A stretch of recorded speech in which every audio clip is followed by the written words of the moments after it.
the end of Jesus's life, he sits with his disciples and he has dinner with them. And at the end of this dinner, he prays. He prays for them. These are the last words that they will hear from Jesus, at least the last extensive words that they will hear from Jesus before he dies. And Jesus says, I glorified you on earth by finishing the work that you gave me to do. Jesus finishes his work. The work that Jesus came to do, it's done. It's done in his lifetime. He leaves knowing that what God has called him to do is complete. And yet it's an odd-looking complete. There's no triumphal return of a king. There's no overthrow of a Roman government. There's no reestablishment of a perfect religion. Everything around the disciples looks not only normal, but that normal is pretty terrible.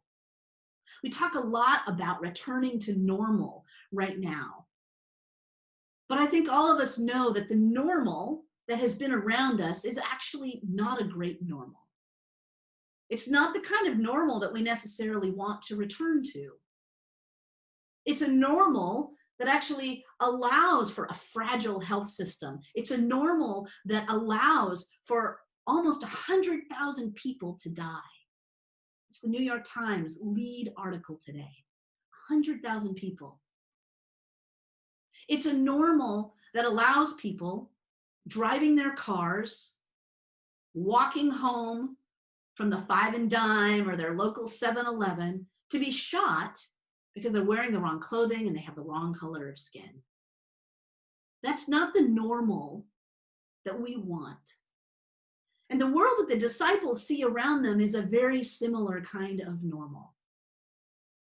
It's a world where a Roman soldier could at any point demand that somebody carry the load for them, take clothing off their back, ransack their home, arrest someone on false charges. That's the normal of the world around them. And yet Jesus says his work is done. And then Jesus leaves. I've been thinking a lot about this Feast of the Ascension. Jesus leaves, he's gone. At the end of this prayer, he says, I am leaving. I'm leaving them behind. We talk a lot in our stories and our hymns about Jesus walking with us and Jesus talking with us. And the reality is, Jesus actually isn't walking with us. He isn't talking with us. The truth is, I have never actually met Jesus of Nazareth. I have never touched his hands. I have never put my finger in his side like Thomas did. And yet in this prayer, Jesus says, they will continue my work. The people that are gathered together are Jesus's people. They are God's people because they get that what Jesus is doing is the work of God. They stand and walk in the footprints of all of those followers of God that have gone before them, that have sought mercy and kindness and love and hope and justice. Jesus's role in that, Jesus's time in that, it was actually kind of short. We get 3 years of Jesus's lifetime ministry. That's all we get to see. 3 years of seeing Jesus love people and care for people and sit with people and eat with people and argue with people and debate and sometimes win those debates and sometimes lose those debates. What we see is just 3 years of the work that God gave Jesus to do. And Jesus at the end of his life says it is complete, but it doesn't look complete. And then he says he's leaving, and imagine the despair of the disciples.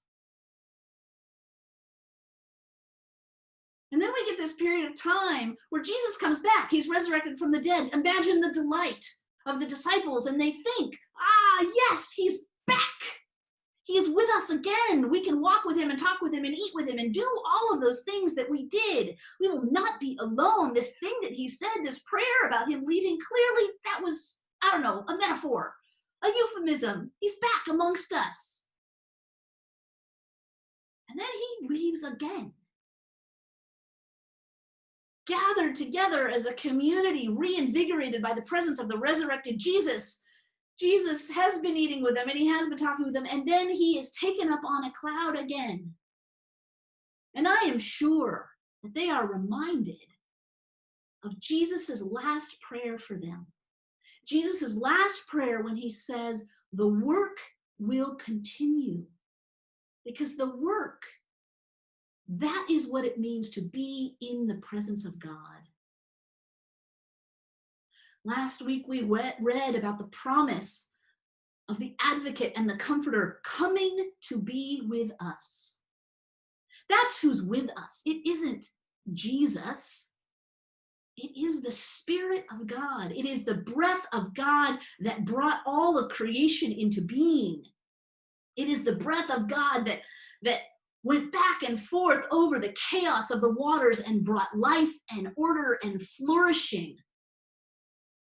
It is the breath of God that whispered in the ear of Samuel the prophet as a child, as a boy, who raised up then a king, even at the same time warning that kings would be a problem to Israel. It is the same breath of God that whispered in the ear of Miriam and called her to dance for joy when Israel was freed from slavery. It's the same breath of God that whispered in Hannah, Samuel's mother. It is the same whisper that whispered in the Queen Esther to help her save her people from genocide. It is the same God who spoke in Deborah. It's the same God who spoke in the ears of all of those prophets, the one Isaiah who called people to justice, who reminded people that suffering is a part of our human life and God is present with us in that suffering. That is who is with us. It is the Spirit of God, and that Spirit calls us to do the work of God, to follow those commandments, to love all of those around us as best as we are able.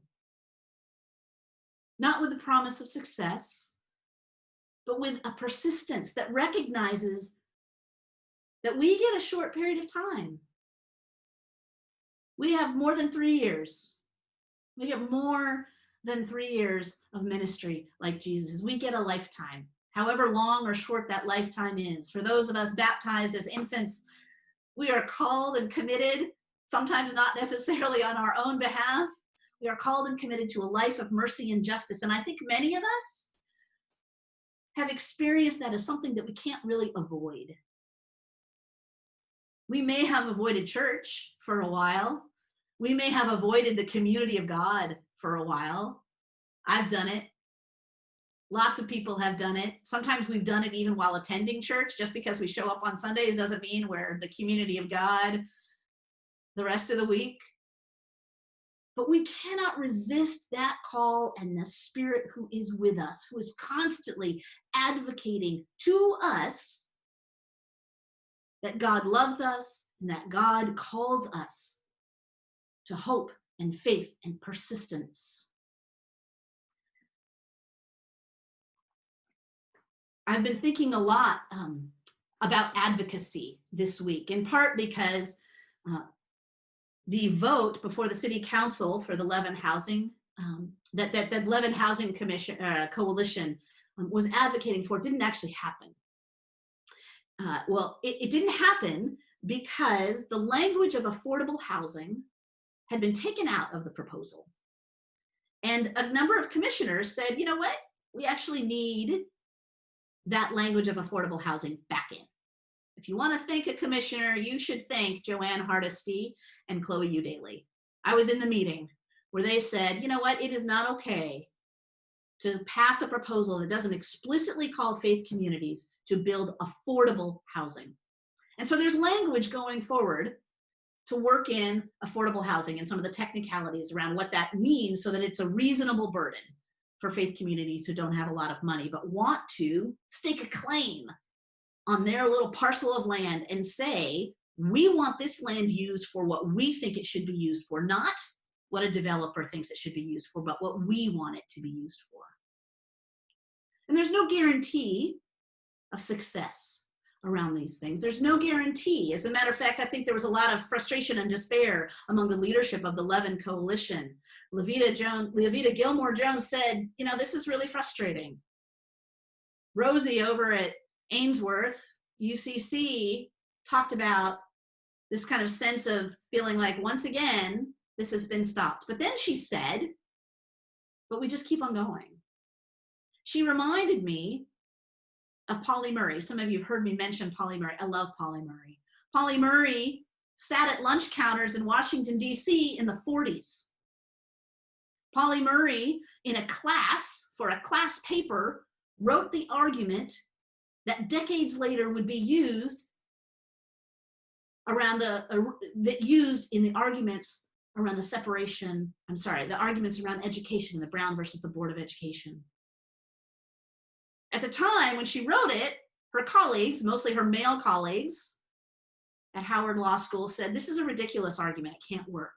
And yet her classmate, Thurman, used that same argument decades later. Polly Murray talks about watching the lunch counter protests that erupted on television, and she was like, you know what, we did this 20 years ago. The things that happened in the 60s weren't invented in the 60s. They were invented much earlier. And that conversation kept happening. And I am sure that when Polly Murray first sat at the lunch counters and were kicked out and nobody seemed to pay any attention, there was a lot of despair on her part. It's how she talks about it. As a matter of fact, Polly Murray sued the University of Georgia for not letting her in to law school. She won the case, but she lost that case. But later on, that case was used as a precedent for subsequent cases. Partly I love her because she is an example of creative working out of the Spirit of God in the world around us, doing new and different things, coming up with creative arguments, and then seeing them fail. And then living long enough to see them succeed decades later in the hands of other people. That's what we do. That's what Jesus did. The work of God in Jesus was done. It was done and it ended on a cross. It ended with death. It ended with what looked to everybody like failure. And the resurrection is that reminder that no, it wasn't failure, that ultimately the glory and the power of God is even over death. But that resurrection in that moment and in that time does not mean that we are freed from death now. It means we are called to enter into the same life that Jesus lived, empowered by the Spirit that is with us. The Spirit that breathes anew, that is creative all the time, that calls us to new things, that calls us to look to the past and bring it forward and redo it, mix it up, and come up with something new that actually then brings new life around us. It's incremental, it's small, it's insufficient.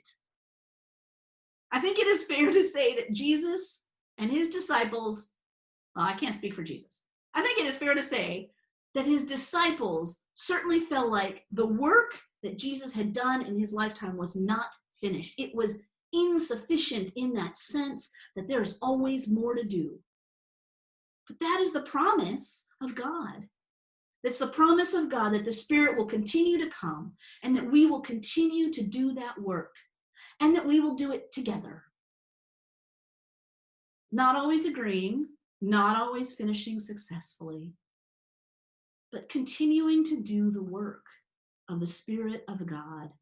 That was the work that Jesus showed us, that Jesus opened us to, that Jesus sets us on the path as we continue to do everything we can to be God's presence in the world by following the commands of God, by loving, by caring, by hoping, by being just, by being merciful, all of those things that we are called to do.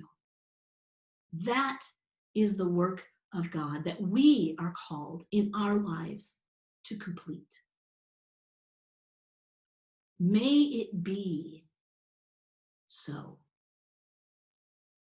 Amen. Amen.